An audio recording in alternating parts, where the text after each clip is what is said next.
Welcome to Dino Cinema. It's that time.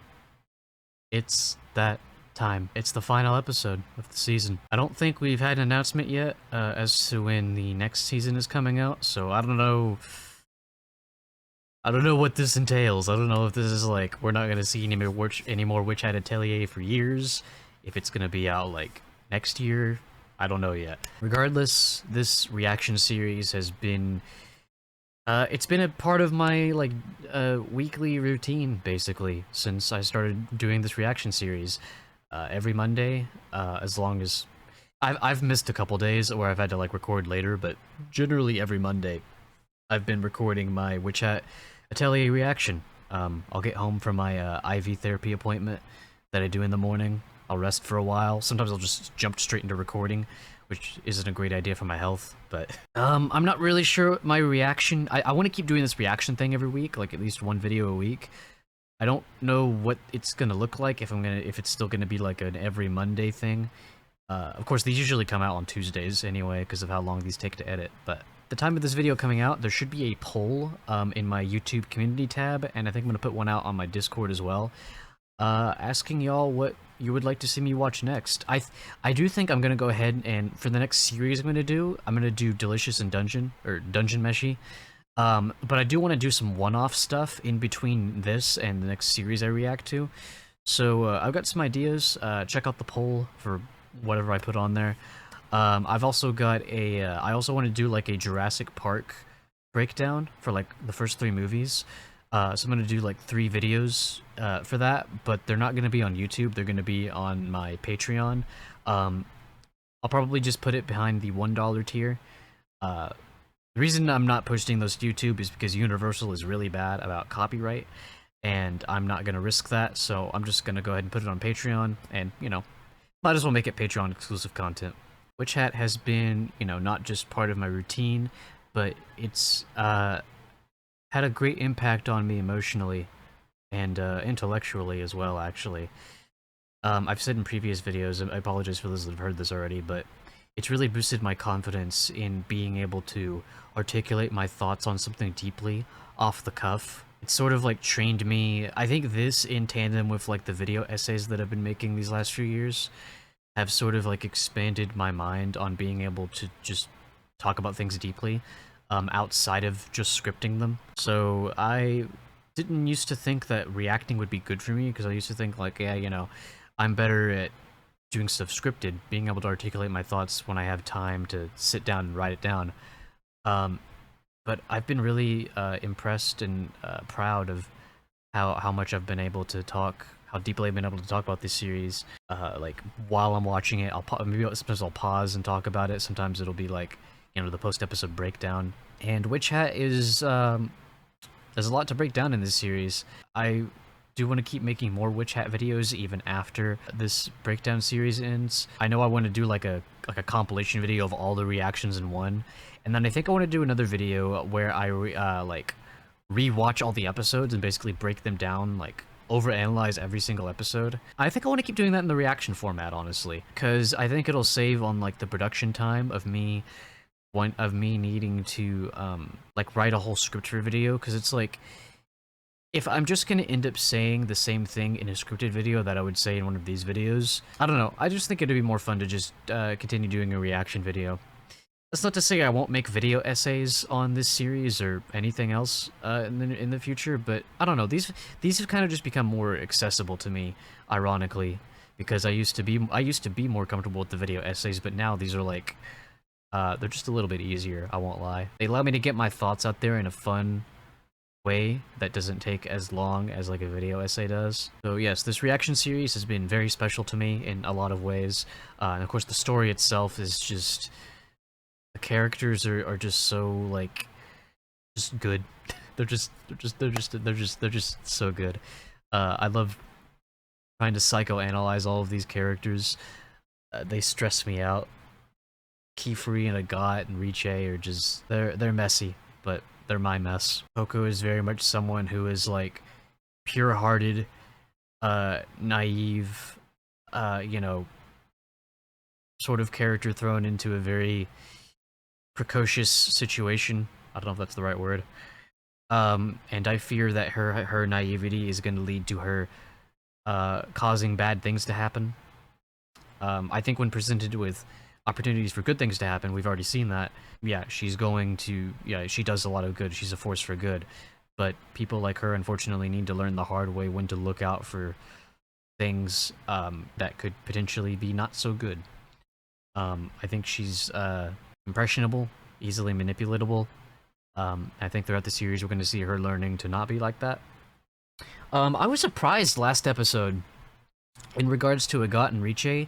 I thought they were going to be tested for their character flaws, but if anything, that last episode, it highlighted their strengths, actually. Like, with Riche's stubbornness and Agat's, well, Agat has a different flavor of stubbornness. They're both very stubborn in their own ways. Like, I thought the last episode was gonna, like, show them, like, it was gonna show them, like, the flaws with their mindsets, but actually, they were able to shine in that episode, to show the positives of their mindsets. Although they are leaning a little too far in certain directions, there are still positive traits to the way they live their lives. And we saw how that impacted Ioani, and it made him... He was the one that was really tested last episode, which wasn't what I was expecting to happen, but, you know, a surprise to be sure, but a welcome one. It was cool to see Ioani develop.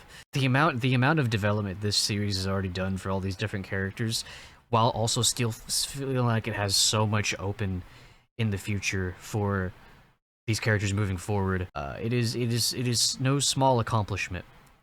It's very good writing.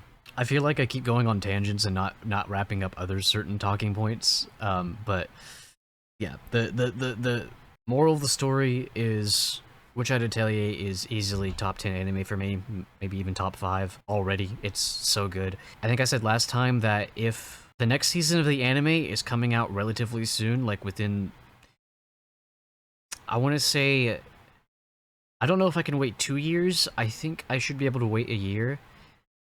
If we have another season of the anime coming out next year, I'll wait. I won't read the manga, I'll wait, because I would love to continue doing like this brand of reacting. If it's gonna be a while, I probably will go ahead and start reading the manga, and I think I'm gonna read it on stream.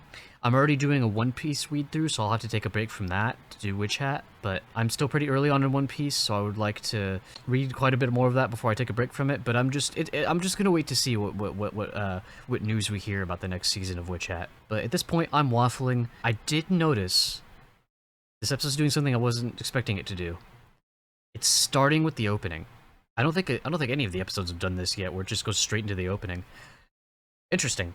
I was expecting, for a lot of these, like, season finale episodes in anime, they will skip the opening for, you know, the opening part, and they'll have the opening song play, like, for the credits, which is actually what happened with, a couple episodes ago with, Tarda. So I guess they already pulled that card.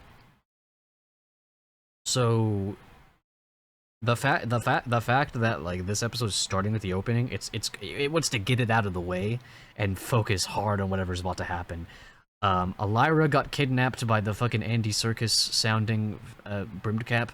Like, we're gonna go and take them all when the master's not there, you know. So I guess what they're doing is essentially they're just gonna try to get to Coco.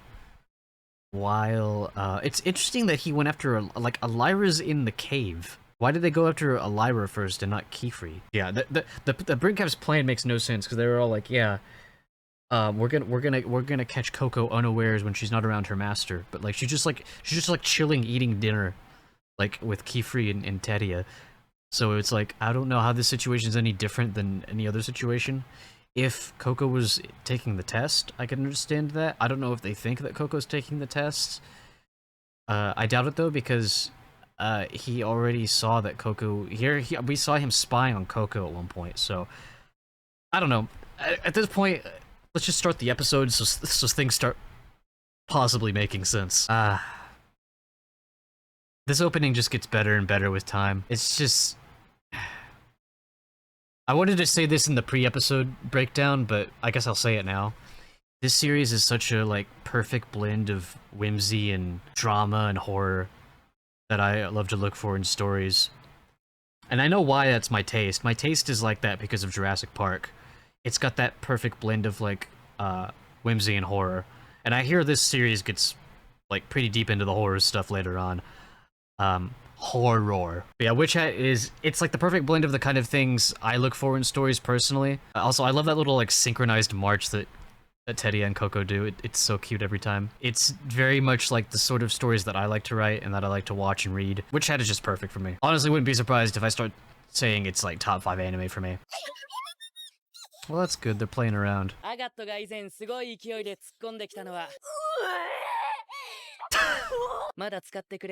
Oh, she didn't know that her self shoes were like that before. I'm a smarty gut too. I love that they brought that back from like episode 5.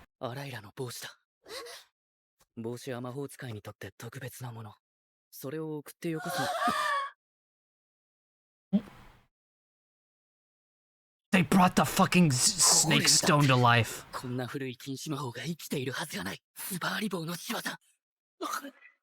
Oh! We are so fucked. Well, I mentioned they were leaning into the horror stuff.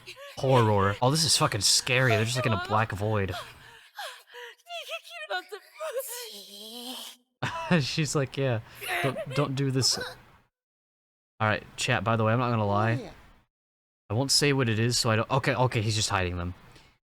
I saw some art on, like, Pinterest or Tumblr or something of Riche and Ueni. It was fucking sick. I don't know if it was just, like— I'm not gonna say what it is, because I don't want to spoil any other anime-onlys. But Ueni, took a certain form that was badass. I don't know if that's, like, a canon thing, like, from the manga. I hope it didn't get spoiled to something. I thought that's what he was about to do here. I don't know, maybe he'll do it later, but yeah, I thought I thought that's what was about to happen.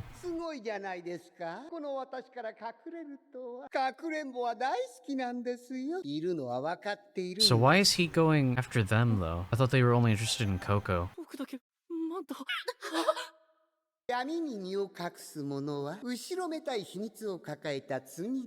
Yeah, you would know, I guess. Oh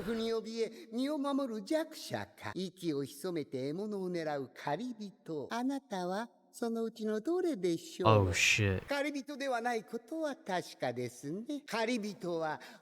Is he a fucking Cyclops?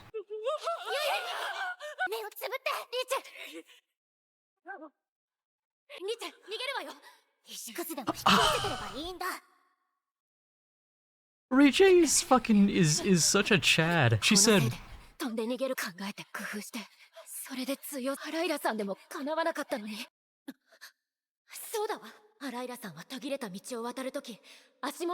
yeah, she was like Frozone.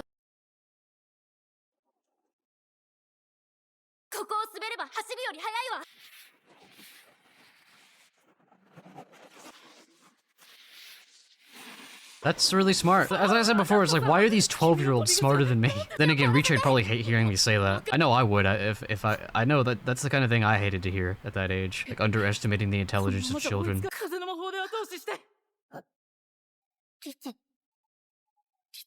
Yeah, there you go. That's the problem with her mindset.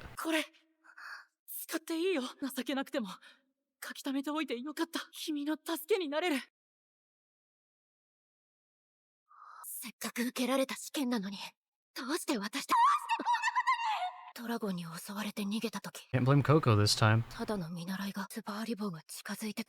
Oh, she is blaming Coco! Or at least seeing a connection.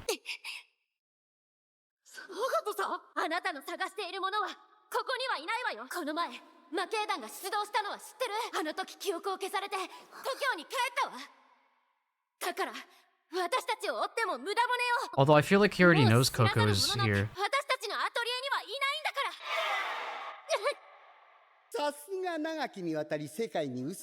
The pointed caps?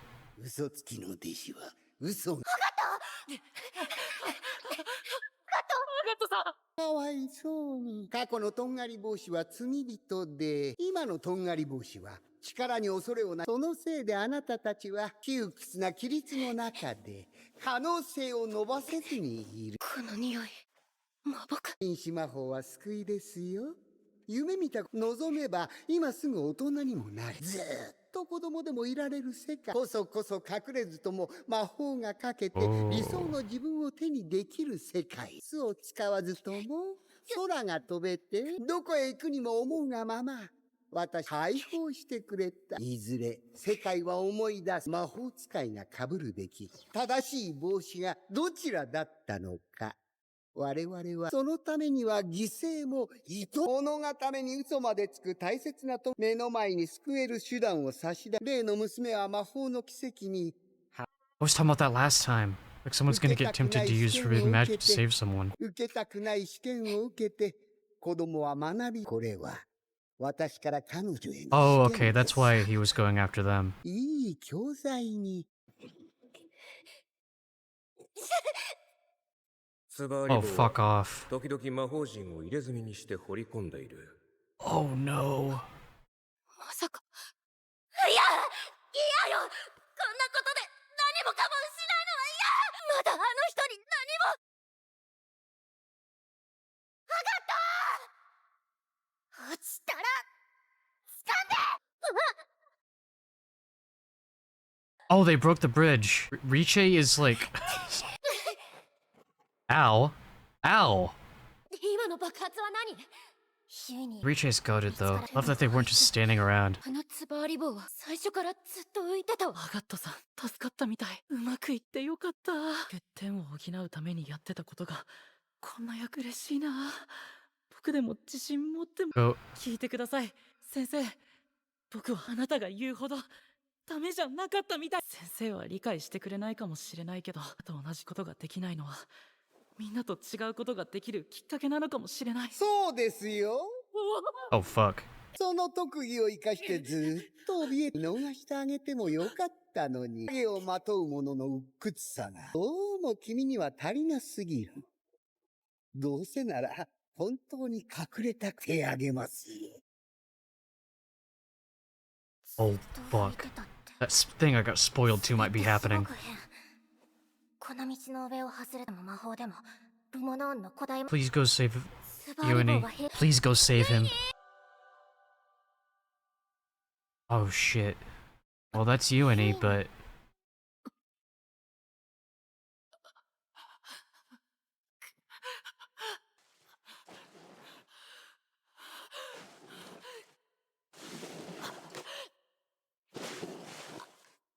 Fucking wait.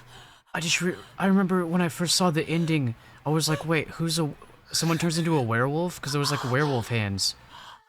Bro, please don't let this be permanent.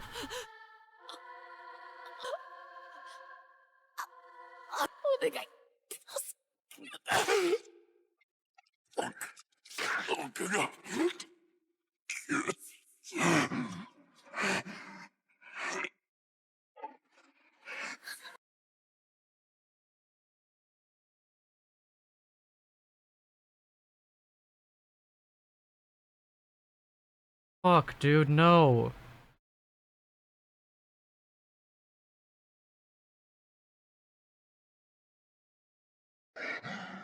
Dude, he got Nina'd. Full Metal Alchemist Brotherhood.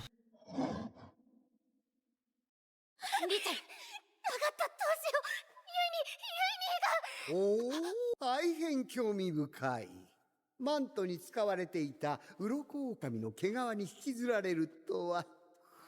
That's 禁 crazy. 止魔法が滞ってしまっている。やはり使ってみないとわからないことばかり。 That's 当初の crazy. 予定とは違ってしまいましたが、まああれでもいいでしょう。ふざけたこと言うな。ヒュイニーを元に戻して。彼を助け Kill るの him. が Not Uni, 魔 kill 法に this は guy. あなたたち次第なんですから。 Turned into fucking Daffy Duck's corkscrew dick. That's what he is dick. I'm killing somebody. I'm killing somebody. I'll do whatever it takes to get Uni back. 決まってる。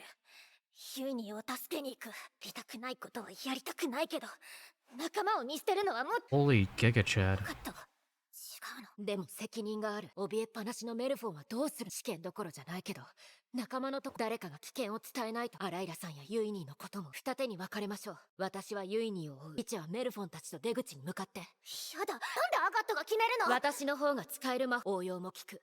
あなたの学んできた魔法はあなたのそれだけじゃ不測の事態には対応できない。厳しいことを言うけれど、今のあなたじゃユイニーの助け。 It's so crazy to me that so much of this episode doesn't even feature the main character, the finale. But again, I'm sure it's more because of how the manga was written and how that's based, but... Holy shit, yo. Oh, he was in the ground. I was like, how is Brush Buddy so compact?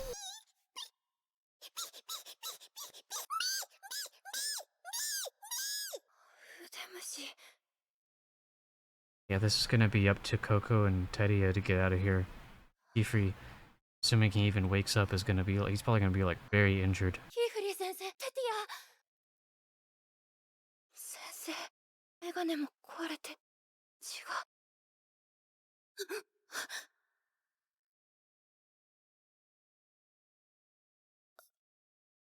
ごめんなさい。メガネが割れてるから危ないなって。静かに。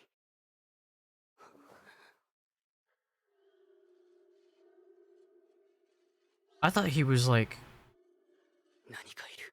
trying not to let her take the glasses off. But, oh, it's the fucking statues!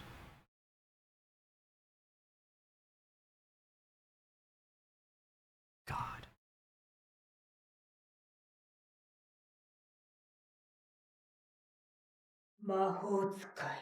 This is some Dark Soul shit. 我らをこんな姿に変えた憎き魔法使い。先生、あれってまさか。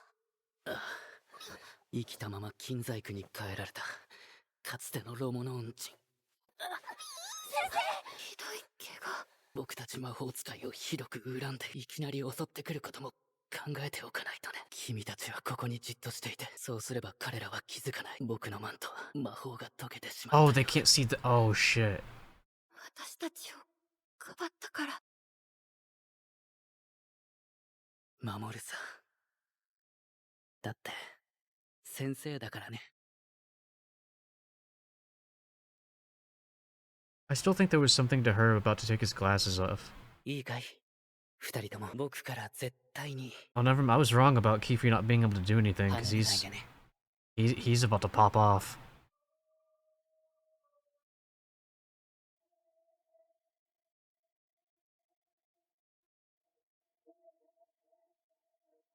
Oh my god, it's just the manga in motion. God, that was fucking sick. That's not how the season ends.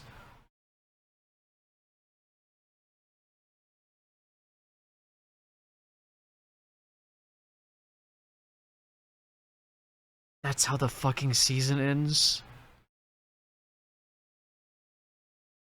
If this is more than... Dude, I will never ever be upset when a production takes its time to cook. But if this takes any longer than a year...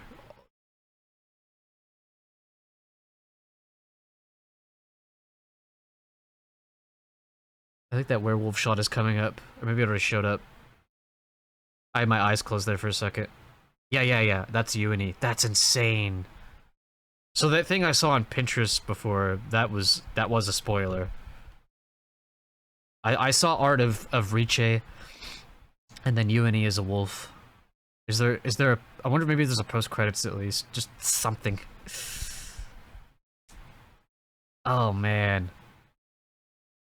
Yeah, earlier when I said something about like the series going full on into horror, this was like the scariest episode so far. Easily. That's it. Okay, cool. I'm killing myself. Wow, okay.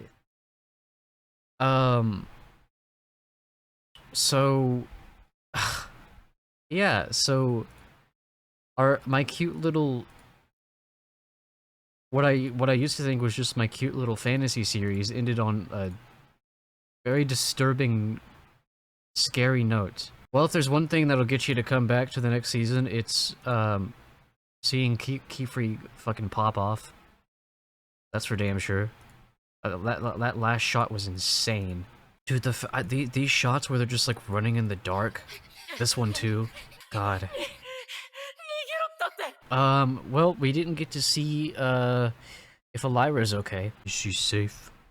Is she alright? Yeah, Elira gets kidnapped and Uini gets turned into a fucking wolf. I have no sympathy for these Brimcaps. There will never be anything that you can tell me about the Brimcaps that will make me, feel even an ounce of empathy for them. They need to die. It's as simple as that.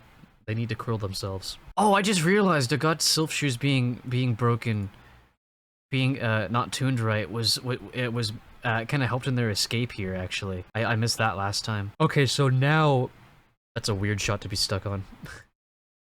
Now we're seeing this episode definitely showed the drawbacks to Riche's stubbornness, her bias toward only wanting to do the spells that she makes, because yeah, I feel like after seeing what happened to Uini, she might maybe blame herself for her stubbornness. I don't know. She didn't really do that. She didn't really like blame herself for not being more adaptable. Maybe she will later, but because she said that line about like, I hate doing things I don't want to do, but I also don't want to abandon a friend. That wasn't really I didn't really sense like anything of her like rethinking like her mindset.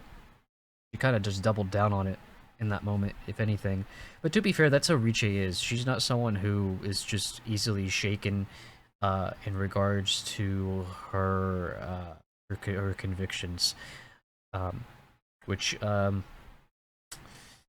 mean, in some ways it's a flaw, in other ways it's a strength, and we've seen both. We've seen how it's a flaw and a strength. Yeah, from what I've seen, Riche is very popular in the fandom, and I can see why. Amazing character. She's both a competent and reliable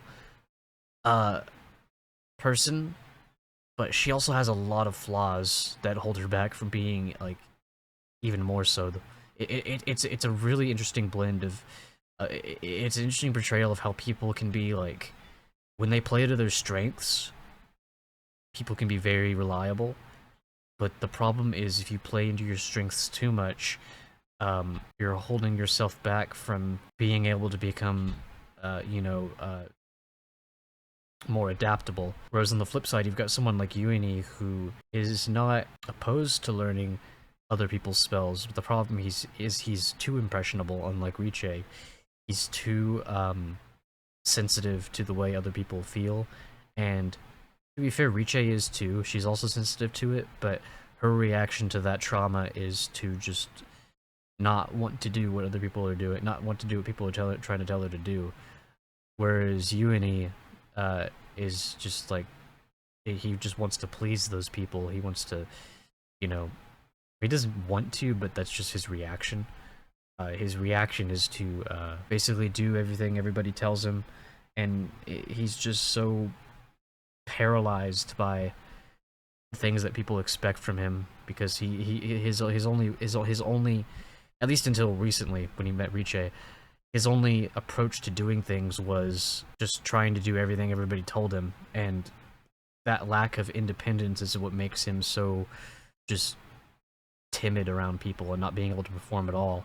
Ironically, in the pursuit of trying to please them, he can't do anything, and it just makes him even more pathetic in their eyes. However, since meeting Riche, he gained a lot more confidence in himself. He found a way to make drawing spells accessible for him because of the impression that she left on him. Now, I think on the flip side, again, we haven't seen it yet, but Riche might feel guilt for not being able to help Uini, not being able to be more useful in this situation because she's not adaptable enough. So I think in that way, Uini is going to leave an impression on her to maybe make her more open-minded to different spells, because she doesn't want a repeat of this situation. I definitely think that is a valuable lesson that she does need to learn. However, I think she needs to not hold that against herself too much, because even if she was more adaptable, because like Agat was there, and Agat is more adaptable, Agat wasn't able to prevent all this from happening. Elira was there. Elira is an experienced adult witch, and she got yoinked, So it's just a situation where everybody did their best, and it's just a shitty situation. So if Riche ends up holding that against herself, that will also be a mistake. So I can't say, well, we'll find out next week, because we won't. And that makes me sad. Okay, I just looked it up just to be sure. There's no real news on Season 2. The reason I even, like, checked was because at the end of Freerun, like, the day, I think even before the finale of Freerun Season 2 came out, they already, like, that day they announced Season 3. So I was just checking to see maybe the same thing happened here. Maybe it will later today, but so far nothing. There was, like, one account that posted, like, oh, it's leaked that it's in production. But it's like anybody can say that, like, there's no real news on it yet, unfortunately. So again, still not sure. I need to. It's hard to do because it was a cliffhanger ending, but I just need to let go of. I just need to wait, be patient, let go of the idea of there being news right this second. Just keep an eye out, see what happens, and I'll let y'all know as well. Or even joining the Discord, by the way. I probably will make an announcement. If I hear Witch Hat news, I'll probably do like an everyone ping if there's news for Season 2. But yeah, I'll give it, I don't know, I'll probably give it a few months to see if the next season gets announced. If we hear nothing, I'm probably just going to start reading the manga at some point. But again, we'll see. I got kind of scared in this scene, by the way, because I thought Agat was going to start blaming Coco for this whole situation, but she used that information to try to manipulate Andy Serkis here to basically leave them alone. Like, yeah, Coco's not here, yeah. Also, why does this motherfucker just have a floating eye? Like, why is he just a Cyclops? Like, can we talk about this? It's scary. Wait, he said, I've liberated myself from the shackles of flesh. Holy shit, so he's not just, like, invisible. He's, like, this is just what he is. He's just, like, a fucking just entity. That's crazy. I missed a lot in this episode. I was, like, just stun-locked for so many things, so I'm probably gonna notice things when I react to the dub here in a minute. That I missed this first time around. God, this episode built up so much. So Riche is, or no, wait, what did they end up doing? I believe Agat's going after Ueni, right? Oh wait, okay, Agat is going after Ueni. The shot ending with Riche turned around. Oh, Agat might not be alone in that pursuit.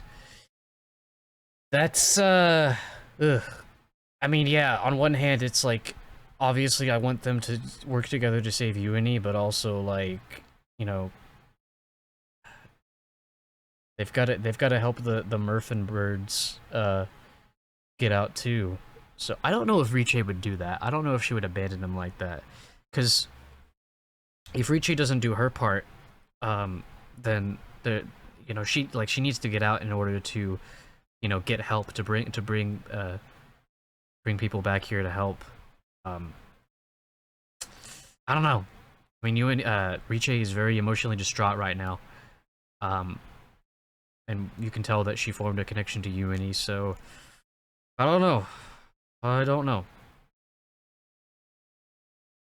So, and then, God, just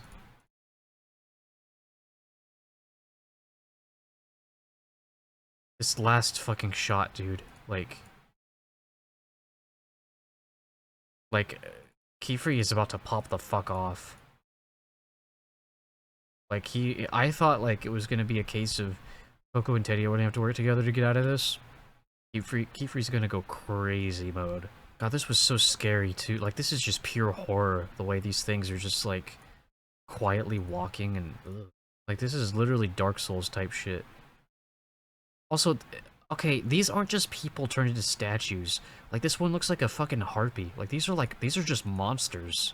So, I didn't realize the statues were, like, living. I thought they were just, like, stationary. No, these are, like... and they hate witches, and... Oh, man. Also, what's with this? Like... I think he was... The scene implies that he looked at her like this because he sensed that the statues were coming. But... I mean, Coco was, like, about to take his glasses off as if, like...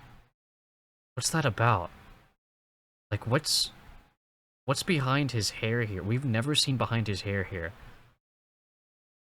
Like, he really didn't want... It seems like he really didn't want her to take his glasses off. I don't know what that means. I don't know what that implies. I don't know. I feel like there was more to this scene than just careful, like, be quiet, the statues are coming. Like, there was something more to that.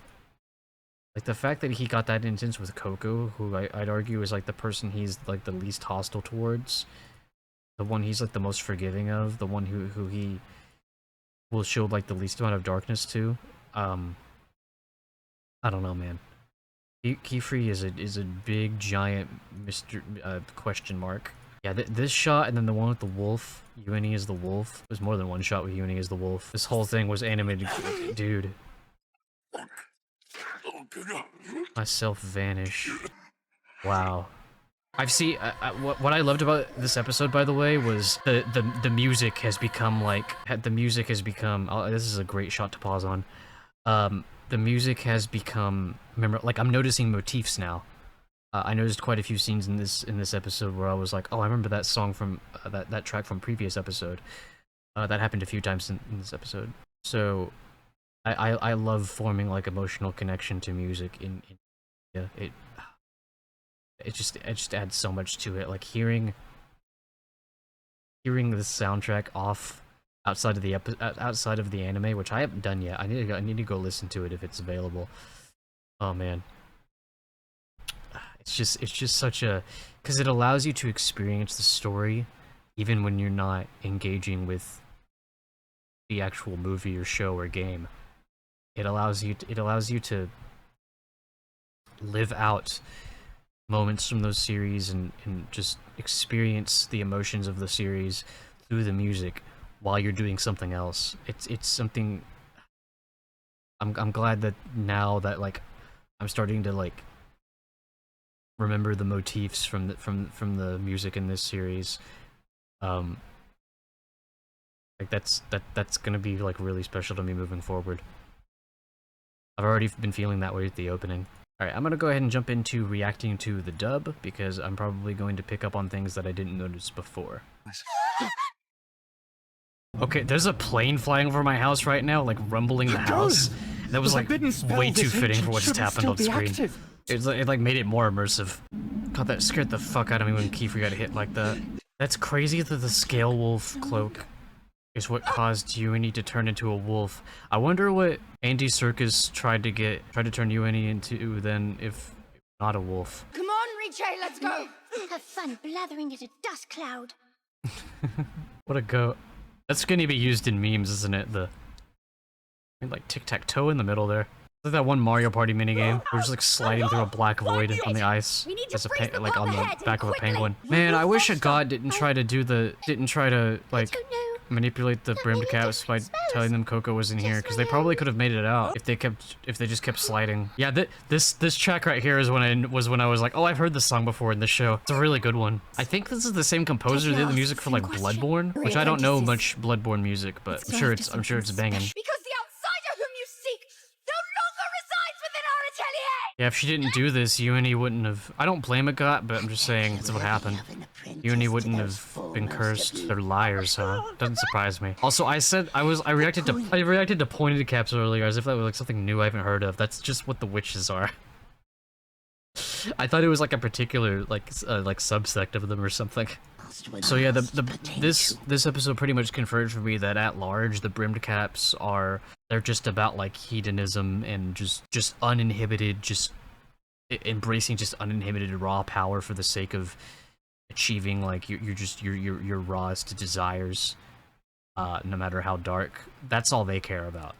Because before I was speculating like maybe they want to, I don't know, show magic to the rest of the world. Maybe they want to help people. No, they're just sickos.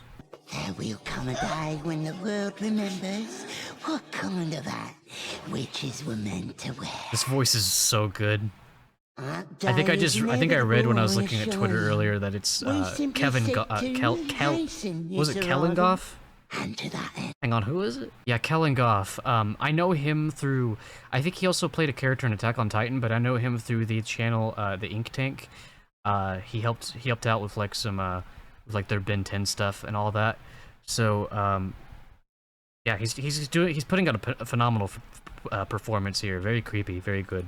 Which, let's be honest, a character that voices like Ben 10, I think I remember him voicing some Ben 10 aliens in like their fan projects. If you can voice Ben 10 aliens, you probably got some good range. And the means to undo the damage lie within reach. With so much Lie to be within lost reach, eh? I will in say, this as frustrating as the cliffhanger is, this season ending on this note, because a lot of season 1 is like, oh, it's like, you know, it's a whimsical, magical, like little witch story. This feels like a major turning point in the story where it's like, hey, this is how dark we're willing to go. And I feel like next season is probably going to start off, I'm not saying it's going to completely abandon the whimsy, but I feel like next season is going to start off with a lot of heavy stuff, a lot of darkness. And I think it's going to be cool to see. Season 1 is like the lighter hearted one. Season 2 is like the one where it's like, at least for the start of it, is where it's like, it's going to have a darker tone. The opening for the next season is probably going to have like a darker tone to it, less like da da da da da da da da. I don't know, who knows. Survive Said the Prophet might end up doing the opening. Oh, Myth and Royd would go hard too. We'll see, we'll see. Oh, you... No! You mustn't! I can't let everything I have be taken away from me! When you fall... grab this! God, the screaming in this episode is so good. It's so raw and visceral in the dub. Sub was good too. Also, someone told me that apparently... Ow, by the way. According to, like, native speakers that speak these accents in real life, that these accents aren't necessarily, super accurate, which is disappointing. On the other hand, this is a fictional world, so you could excuse it for that. It's like, well, you know, it's just how they sound in this world. It's not trying to be super accurate because it's not taking place in those exact same places. You know, whether or not that was intentional or whether or not that was just, you know, just a matter of just not enough research was done into how to perform those accents. Who knows? But because that's the thing people miss sometimes when it comes to like cultural representation in media.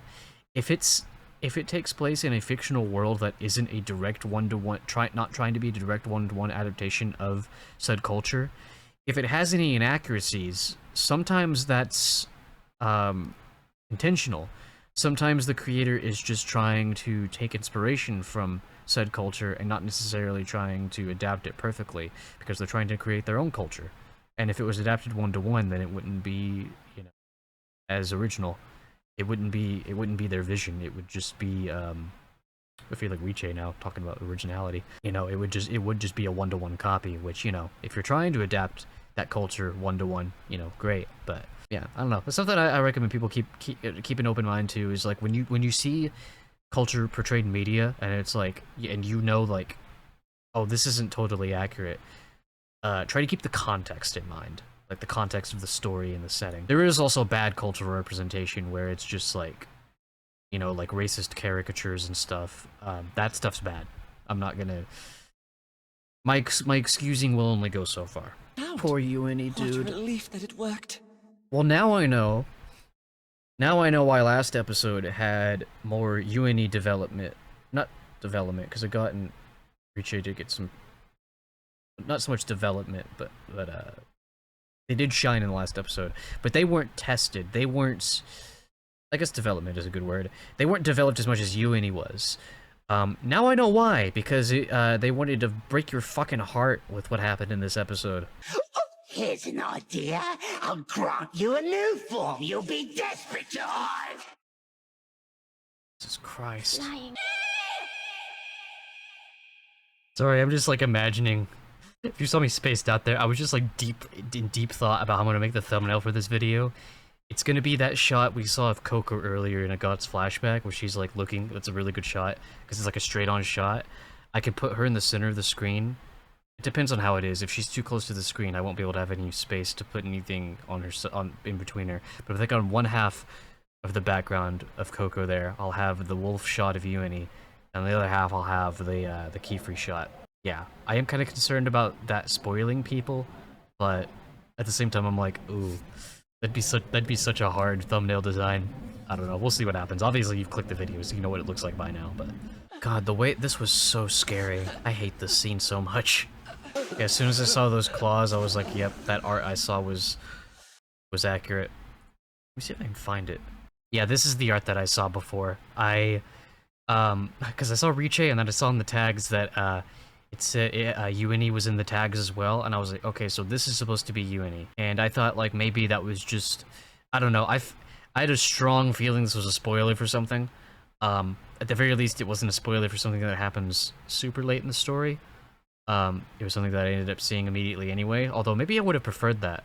Because had it been something I would have seen later in the story, I might have forgotten about the spoiler by the time it came around. So, I don't know. You get spoiled to things, it is what it is. This is the artist, by the way. I want to make sure credit goes where credit is due. God, this song, I don't even remember where this song is played before in this series, but it's so haunting. I think it played during Coco's Nightmare. God, the way that was animated reminded me of like that. This is how I imagine the Beast of Darkness from Berserk moving, if it was like actually animated. God. It's insane. That's literally a manga panel come to life. Well, come into motion. Manga panels already have plenty of life in them. I recognize this song too. I've gotten kind of like an intimate experience with the music in this series because, you know, when I edit these videos, I tend to like go back and forth when I'm cutting stuff, and I hear like the tracks over and over. So that's been kind of nice. As much as I don't like the editing process, it at least does help me form a deeper connection to the series, and I can study things while I'm editing. I'm like, oh wait, pick up on things I didn't notice before, you know. We often don't know what they do until we cast them. Not the result That's always insane. expect. Magic has the power to grant all our wishes. What happens next is up to you. Motherfucker is just pure chaos. And someone has to report back about what's happened here. To Elira and to Uini. Really good voice acting. This is a really interesting shot. It's a very like emotional, intense exchange, but it's taken from like this far off, this distant shot, this wide shot. Typically, this would be like a couple of close-ups, but like this is really interesting, and like we're seeing them move. There's a certain sense of clarity here with like their body language that you don't normally get in close-ups, but then we lose out on the clarity of like their facial expressions, which is interesting. You can't be flexible in unexpected circumstances. Got's acting is going insane right now. I need to hear that line again. That was really good. You can't be flexible in one. unexpected circumstances. Got's blunt. I'm only just now realizing this. Got's bluntness is a strength as well, because a lot of people tend to mask and dodge around the harsh truths of things in order to protect themselves. But Agat, like, she sees a situation, she sees what someone's going through, and she's just like, hey, I'm gonna break it down as how it is. And it's a very productive thing. I honestly think when it comes to Agat's bluntness, maybe she's a little harsh on Coco in particular, but Agat actually does have a pretty healthy blend of just telling things how it is.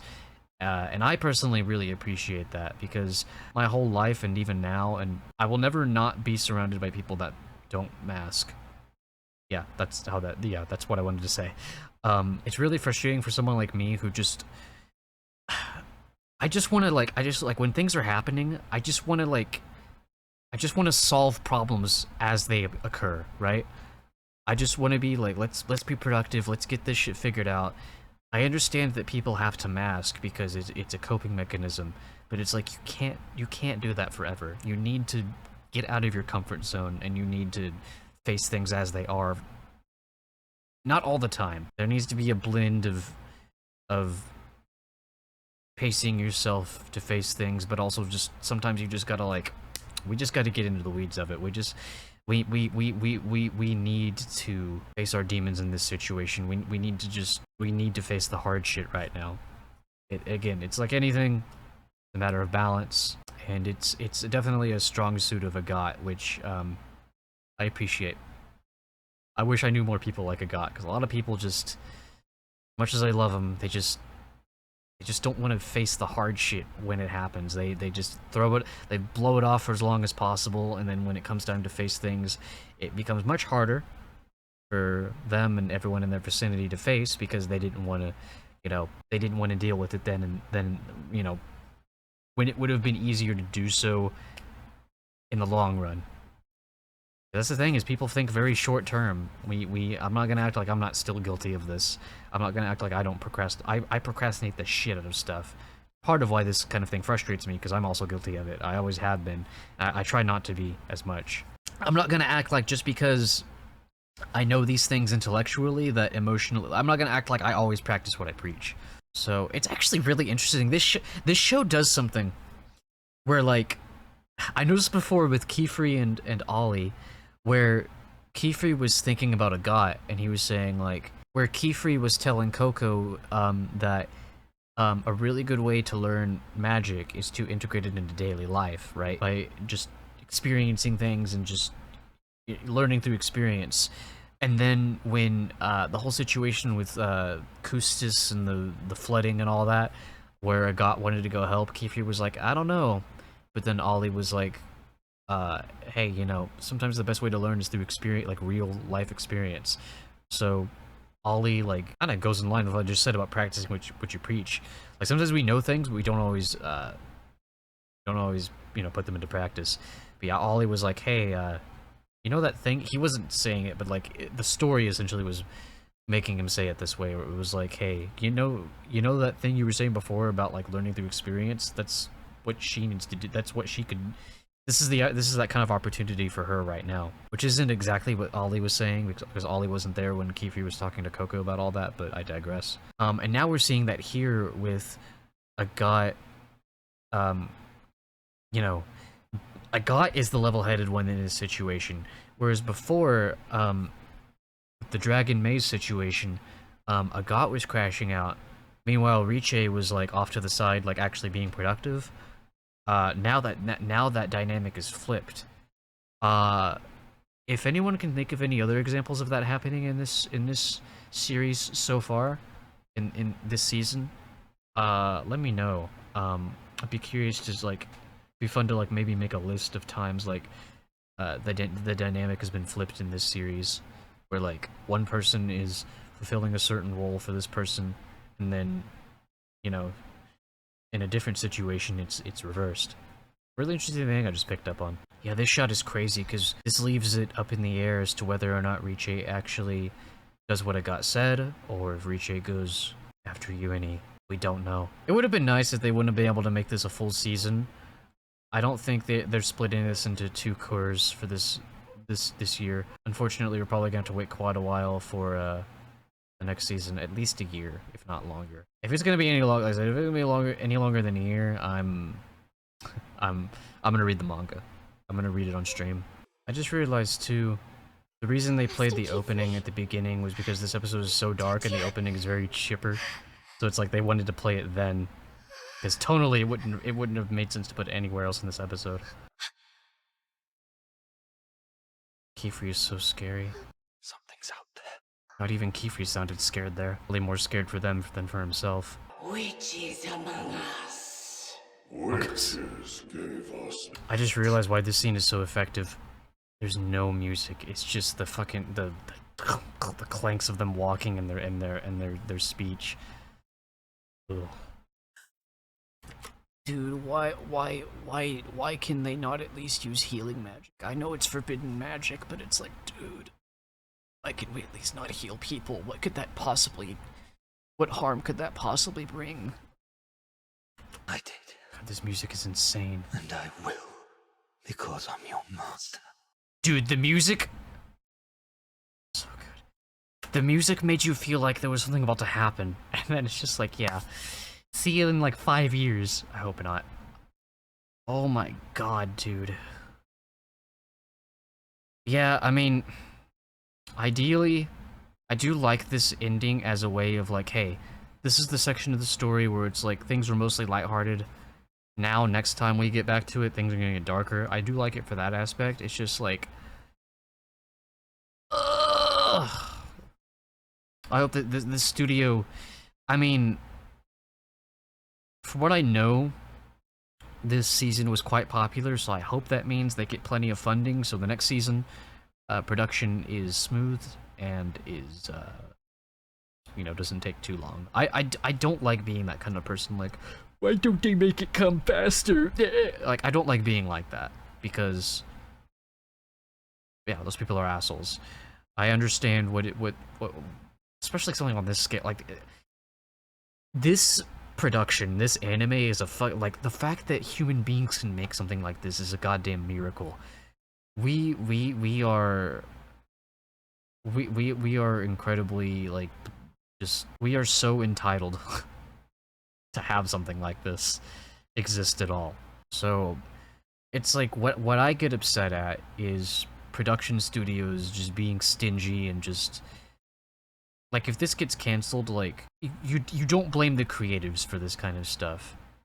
For things taking too long, at least on a production, like if it's someone's job to make a show for you, to make a show, you don't blame them for it taking too long. You blame it. Sometimes it's just they don't have the budget to make something quickly, and sometimes it's just the production studios just being assholes. Sometimes the production studios go in the opposite direction, and they rush the production, therefore making the product worse. So I'm just hoping for a best case scenario with this series to where it's like we don't have to wait longer than like a year for the next season, and oh, maybe even the next season, you know, from the success of this season, maybe the next season will be a full like 24 episode type thing, and we won't have to wait longer than like a year for it. Ideally, that would be the case. Unfortunately, even something like Frieren was hit with production issues where this last season was only like half a season. And Frieren is insanely popular, so even something like that gets hit with that. Yeah, best case scenario, we don't have to wait a year. It's full 24 episodes, and it's, you know, just as high quality as this was. We will see. Man, I'm having a hard time thinking of how to end this video. I mean, at the beginning, I already talked about how just special this series has become to me.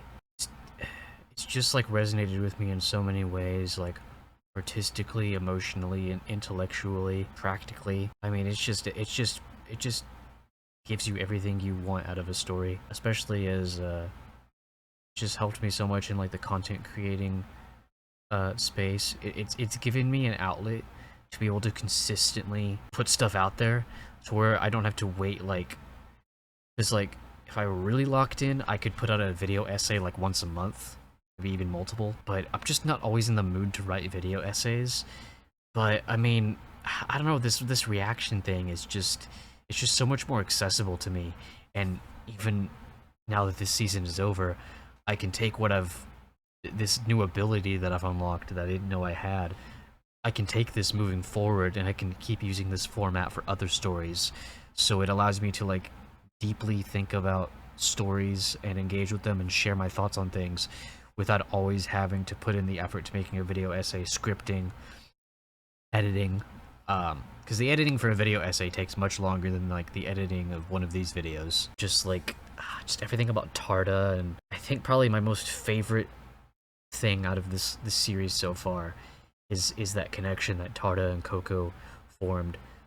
You know, Coco was sick, Tarda, Silverwash eyes, his disability, and how they just came together despite that, and they were the only people there for each other at that moment, and they decided to work together in order to make each other's situations better. Coco showed Tarda a way to be able to use magic despite his disability, and Coco made essentially that it wasn't just, it was on the surface, it was Tarda, you know, used what he was able to do there to make Coco feel better, to get over her fever. But I think it was that connection that Coco formed with Tarda, that he put a certain, like, light in her life. He was able to occupy a space in her heart to where it eased a lot of her anxiety and those nightmares that she was having. I think a lot of it was induced by just that void in her heart that was left from what happened to her mother. And while it is nice that she had Qifrey and the girls and Ollie, Tarda was able to very specifically just tap into something emotionally with Coco that I feel like she was needing. That is probably going to be worth a video essay on itself, honestly. I need to think deeper on that. I need to find out exactly what is it that Qifrey and the other girls weren't able to tap into that Tarda was able to do. I'm not sure. If anyone has any suggestions, definitely let me know in the comments. Of course, if it's influenced by things that happen later in the story, maybe don't tell me. I was hoping that we could get... It's crazy that Coco's pin is in the opening, but we don't even see it this season. The one that Tarda makes for her. I was hoping to see some more Tarda before the season ended, but yeah, I'm just gonna have to wait till next time. That right there, that connection that Tarda and Coco have, that's like my absolute most favorite thing. Because it's just, I swear I'm gonna cry every time I talk about this. It's something that I wish I had more of in my life. Okay, so from my perspective, I can see what Coco was able to do for Tarda. I'm not quite sure what Tarda was able to do for Coco, again, that other people weren't able to do for him. It's just the fact that Coco, who, despite being someone who, like, witches don't normally give disabled people the time of day, because it's like, oh, you're lower class, essentially. You can't do magic, you know, you're not even, like, worth acknowledging. Like, yeah, witches do help people, but they don't level with them, you know? They're on a different, like, level of existence from normal people. But Coco, like, met Tarda on that level, and was able to just acknowledge his existence and help him out with his disability. And it's just something I wish more people did for me and other disabled people. Just like, just acknowledge us, like, just see that we're here, you know? Give us, it's not fair that we have to, like, go the extra mile just to do what you can do. And when we try to get up to the level that most people are at, that non-disabled people are at, it's just like, feels like we're just not acknowledged for it, because people are so caught up in their own troubles and stuff, and people just, it's just something I think about a lot. It's people are so worried about their own problems that they don't see what's happening around them. They don't see the suffering that's happening around them. This world, like, divides us so much because like, we've got all these different problems targeted specifically at us. It makes us not, it wears us out, and it makes it to where we don't have the emotional energy left to invest ourselves into other people and to helping other people out. And so it means so much to me. I know it's just fiction, but it's the power of fiction, is being able to portray things that maybe we don't see a whole lot in real life. It's just the idea of someone acknowledging a disabled person and helping them and giving them, like, showing them a new way to live in order to be able to do more than what they've been told they can do, or what they believed that they could do. It's an incredibly selfish thing for me to say, but it's honest. I just wish more people would slow down, and I wish I didn't have to put in as much work as people. I wish I wasn't disabled in the first place. That's honestly the thing. I wish I had normal health, but I'm not. I wish I had normal health, but I don't. But I just wish disabled people didn't have to, like, go the extra mile just to meet people, just to try to get where other people are at, and then they get, like, nothing for it. It's like we try so hard, and it's like we're still invisible. Or, like, say we do get on that level, we are acknowledged, but then because of our disabilities, we have to slow down, and we can't maintain staying on that level, and then we just get forgotten about, we just get left behind. It's so frustrating. And it's like, I understand, I empathize with people who are just, you know, everyone's struggling in their own way, but it's like, we've got to get out of our own heads. We've got to put in that extra energy, look around us and see, like, oh, that person's struggling too.